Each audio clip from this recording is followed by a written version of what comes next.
হিন্দু, মুসলিম, বৌদ্ধ, খ্রিস্টান এন্ড আদিবাসী। তো হিন্দু, মুসলিম, বৌদ্ধ, খ্রিস্টান এগুলো সবাই একটা ধর্ম। তো তার ভিতরে কি আদিবাসী আসতে পারে? আদিবাসী তো কোনো ধর্ম না।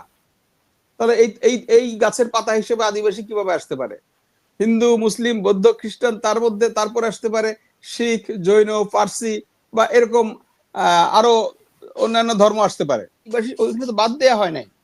প্রথমত ওইটা উল্লেখ করাটা ভুল, কারণ এটা সরকারি নীতি বা সরকারের স্ট্যান্ডিং অবস্থানের এবং আমাদের সাংবিধানিক যে পরিভাষা আছে সেই শব্দের পরিপন্থী একটা ভাষা। এবং আমি বিগত মানে সরকারের আমলে মানে হাসিনা রেজিমে পররাষ্ট্র মন্ত্রণালয়ে একটি আন্ত মন্ত্রণালয় বৈঠক হয়। সেই বৈঠকে এই বিষয়ে মানে অনেকগুলো সিদ্ধান্ত হয়েছে। তার আগে যদি আমি বলি, 2005 সালে বিএনপি সরকারের সময়, মানে তখন 4 দলীয় জোট সরকারের সময়, প্রথম বাংলাদেশ জাতিসংঘে চিঠি দিয়ে জানিয়ে দেয় বাংলাদেশে কোনো আদিবাসী নেই। এরপরে 2008 সালে যখন Chakma circle chief barrister Debashish Roy বিশেষ সহকারী হিসেবে পার্বত্য চট্টগ্রাম বিষয়ক মন্ত্রণালয়ের দায়িত্বে ছিলেন, তখন তার দায়িত্বপূর্ণ সময়ে পার্বত্য চট্টগ্রাম বিষয়ক মন্ত্রণালয় থেকে সার্কুলার দেয়া হয় যে বাংলাদেশে কোনো আদিবাসী নেই। এরপরই পরে শেখ হাসিনা রেজিমে অন্তত আপনার এটাকে আমি কি বলি, অন্তত প্রায় 8 থেকে 10টা সার্কুলার জারি করা হয়েছে বিভিন্ন ফেজে বিভিন্ন মন্ত্রণালয় থেকে, যে বাংলাদেশে কোনো আদিবাসী নাই। এবং শুধু তাই না, মিডিয়া, তথ্য মন্ত্রণালয়ের মাধ্যমে মিডিয়াকে চিঠি দেওয়া হয়েছে যেন তারা আদিবাসী শব্দ ব্যবহার না করে। আপনার জনপ্রশাসন মন্ত্রণালয় থেকে সমস্ত প্রশাসনিক কর্মকর্তাদেরকে চিঠি দেওয়া হয়েছে যেন আদিবাসী বিষয়ক কোনো অনুষ্ঠানে তারা গেস্ট হয়ে না যায়। গণপূর্ত মন্ত্রণালয়কে চিঠি দেওয়া হয়েছে আদিবাসী বিষয়ক কোনো অনুষ্ঠানে যেন কোনো সরকারি মানে মাঠ, ভবন বা কোনো অফিস বা স্পেস যেন ভাড়া দেয়া না হয়। একইভাবে শিক্ষা মন্ত্রণালয় থেকে এনসিটিবি কে চিঠি দেওয়া হয়েছে যেন পাঠ্যপুস্তকে কোনো আদিবাসী শব্দ লেখা না হয়।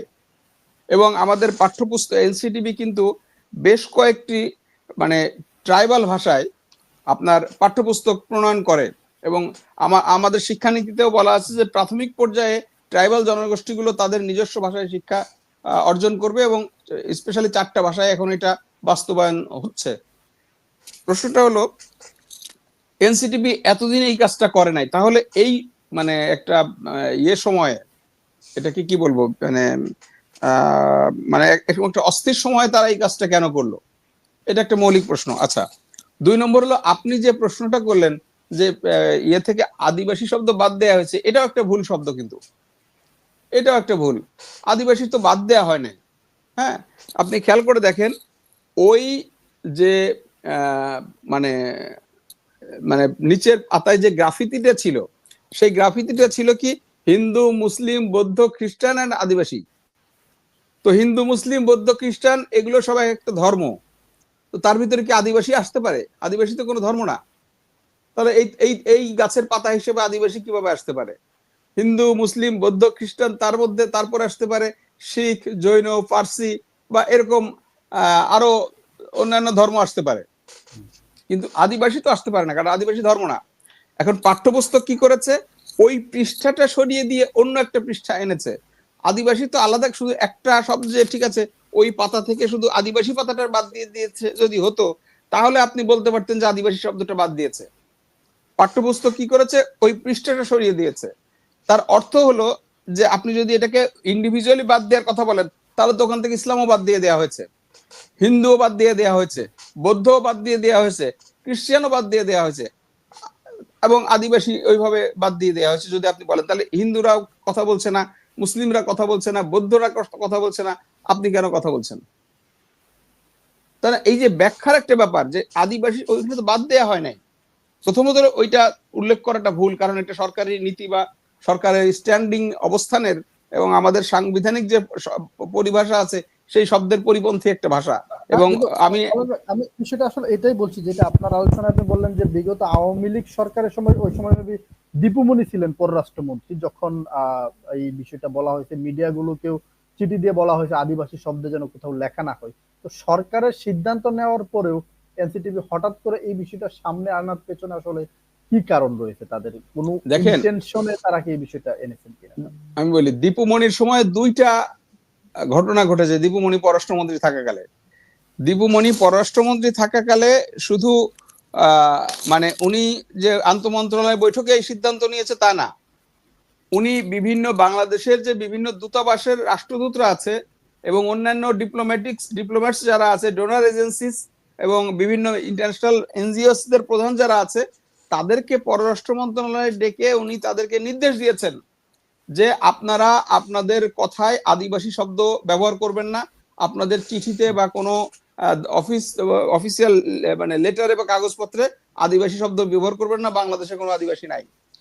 তখন কোন কোন রাষ্ট্রদূত দীপুমণির সাথে ক্রস করে বলেছে না, এই বিষয় নিয়ে আমাদের মনে হয় আরো আলোচনা করা উচিত। দীপুমণি অত্যন্ত স্পষ্ট ভাষায় বলেছে যে না, এই বিষয়ে আর কোনো আলোচনা হবে না, এই ব্যাপারে আমাদের সিদ্ধান্ত মানে ফার্ম ডিসিশন, মানে আমাদের সিদ্ধান্ত পরিষ্কার। তো যদিও দীপুমণি একটা সময় আদিবাসী একটা মিছিলে তিনি ছিলেন, এটাও আমরা জানি, আরো অনেক আগে, সেটা অনেক আগের ঘটনা, কিন্তু ক্ষমতায় থাকতে কিন্তু তার এই অবস্থান ছিল। কিন্তু আজকে আবার দেখতে পাচ্ছি যে আওয়ামী লীগের ফেসবুক পেজে আদিবাসী শব্দটা ব্যবহার করা হচ্ছে। এটা তো অত্যন্ত দুর্ভাগ্যজনক। 15 বছর তারা আদিবাসীর বিরুদ্ধে অসংখ্য প্রজ্ঞাপন জারি করেছে, এখন তারা আবার সহানুভূতি নেওয়ার জন্য বা সরকারকে বিরোধিতা করার জন্য, তারা বা সমালোচনার জন্য সমালোচনা করার জন্য তাদের ইয়েতে কিন্তু বিভিন্ন আইডি থেকে কিন্তু আদিবাসী শব্দটা মানে ব্যবহার করা হচ্ছে।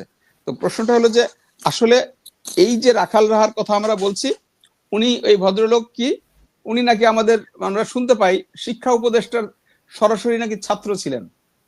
তো সেই সুবাদে উনি আপনার এনসিটিভি কাউকে পাত্তা দেন না, উনি চেয়ারম্যানকেও পাত্তা দেন না, পুরা এনসিটিভি সবকিছু এই ভদ্রলোক নিয়ন্ত্রণ করেন। তো এখন আজকে যে ছেলেরা গিয়েছিল তাদের বক্তব্য ছিল যে এই কাজটি রাখাল রাহা করেছে, সে কারণে তাকে এই পদ থেকে সরাতে হবে। তো এটা একটা গণতান্ত্রিক দাবি, তারা করতে পারে। আবার যারা মানে রাজু ভাস্কর্য থেকে এই দাবি নিয়ে আসছে, তারাও কিন্তু আমি আগেই বলেছি, তারাও গণতান্ত্রিক ভাবে এই দেশের, যেহেতু তারা এই দেশের নাগরিক, তাদের সাংবিধানিক ভাবে তাদের দাবি জানানো বা মিছিল করা, সমাবেশ করার অধিকার তাদের আছে গণতান্ত্রিক পন্থায়, যতক্ষণ না পর্যন্ত সহিংসতা না ঘটে। কিন্তু তারপরে এরকম একটা বিষয় যখন সহিংসতার ঘটনা ঘটলো এবং যেভাবে ঘটেছে, সেখানে আমি মনে করি আইন শৃঙ্খলা বাহিনীর ব্যর্থতার চরমে। এবং এখানে সরকারকে এই ছেলেদেরকে না খুঁজে সরকারকে দেখা উচিত যে যারা ওখানে দায়িত্ব পালনে ছিলেন, তারা কি কেউ ষড়যন্ত্রমূলক ভাবে এই সংঘর্ষটা বেঁধে যাক সেই জন্য কাজ করেছে কিনা। যেহেতু আমরা জানি যে এই সবকিছুর ভিতরে এখনো ফ্যাসিবাদ কিন্তু মানে লেফটে আছে, তারা সুযোগ পেলেই নানাভাবে সরকারকে অস্থিতিশীল করার চেষ্টা করছে। কাজেই এই যারাও যে সমস্ত পুলিশ কর্মকর্তা বা আইন শৃঙ্খলা বাহিনী ওখানে দায়িত্বে ছিলেন, তারা কি এই মানে তাদের মানে ইচ্ছাকৃত গাফলতির কারণে এই ঘটনা ঘটে গেল কিনা, সেটা খেয়াল রাখা দরকার আছে। এবং এই যে যে ছেলে এখানে আছে, কি নাম যেন, ইয়াকুব, আমি আসলে তাকে দেখছি, তো ইয়াকুব মজুমদার, আমি মনে করি তাদের একটা বড় ভুল ছিল, তারা এখানে স্ট্যাম্পের সাথে বা বাঁশের লাঠির সাথে পতাকা নিয়ে আসাটা ঠিক হয় নাই। এইটা আমার কাছে মনে হয়েছে যে এটাও তাদের একটা মানে বড় ভুল, এবং এই ভুলটা তারা করেছে। এবং কিছুদিন আগে তারা এই সমাবেশ এখানে আরেকটা সমাবেশ করেছে এবং সাথে সাথে তাদের দাবি বাস্তবায়িত হয়েছে। কিন্তু আজকে তারা যে ঘটনাটা করলো, তাদের যে অর্জনটা, তারা একদিন বা 2 দিনের ভিতরে তাদের অর্জনটা পুরো তারা ধ্বংস করে দিয়ে তারা নিজেরা এখন একটা মানে এটাকে কি বলবো, তারা মানে নিজেদের অর্জনটাকে তারা কিন্তু নষ্ট করে দিল, তাদের সুনামটাকে তারা ধ্বংস করে দিল। কোনোভাবেই এই মানে পরিস্থিতিটা হতে দেয়া উচিত হয় নাই। তাদেরও এখানে একটা বড় দুর্বলতা আছে বা ব্যর্থতা আছে, অলরেডি তিনি নিজেও স্বীকার করেছেন আমি মনে করছি। তবে আমার ব্যক্তিগত ধারণা বা ব্যক্তিগত বিষয়, সেটা হলো যে রাষ্ট্রকে এই ব্যাপারে পরিষ্কার একটা জায়গায় নিতে হবে। কারণ হলো আমরা দেখেছি এই সরকারের যে সমস্ত উপদেষ্টারা আছে, তারা বিভিন্ন এনজিওর সাথে জড়িত, তাদের একটা বড় অংশ। এবং এই উপদেষ্টারা কিন্তু তাদের অতীতে তাদের কর্মকাণ্ডে, তাদের লেখায়, তাদের বিভিন্ন অ্যাক্টিভিটিতে তারা কিন্তু এই আদিবাসী তত্ত্ব প্রমোট করেছে। হ্যাঁ, এবং এই সরকার ক্ষমতায় আসার পরেও কিন্তু তাদের বিভিন্ন উপদেষ্টাদের মুখ থেকে আমরা আদিবাসী শব্দ উচ্চারিত হতে শুনেছি। পরবর্তীকালে প্রতিবাদের মুখে তারা যদিও এই শব্দটা একটু কম বলছে, কিন্তু এই যে আদিবাসীর পক্ষে যে সমস্ত শক্তি আছে, সেই সমস্ত শক্তির লোকদের সাথে এই সরকারের মানে এই যে উপদেষ্টাদের অত্যন্ত দহরম মহরম বারবার সিটিং, এই জিনিসগুলোকে কিন্তু তারা এক ধরনের উৎসাহিত, তারা এক ধরনের উৎসাহিত বোধ করেছে, বা তারা উৎসাহিত হয়েছে তাদের এই প্রক্রিয়ার কারণে। কারণ পার্বত্য চট্টগ্রামের বাস্তবতাটা বুঝতে হবে, বাংলাদেশ নিয়ে যে সমস্ত ষড়যন্ত্র হচ্ছে সেই সমস্ত ষড়যন্ত্র বুঝতে হবে, এবং এই ষড়যন্ত্রে আদিবাসীটা কোথায়, যেটা আমাদের তারেক সাহেব বলেছেন কিছুক্ষণ আগে, যে আদিবাসী আসলে তাদের বললে ক্ষতি কি বা না বললে ক্ষতি কি, এই বিষয়গুলো ভাবা, বা কারা আগে এসেছে। আসলে আদিবাসীটার একটা হলো যে নৃতাত্ত্বিক যে সংজ্ঞা, অ্যানথ্রোপোলজিক্যাল সংজ্ঞা, সেটা হলো আদিম অধিবাসী।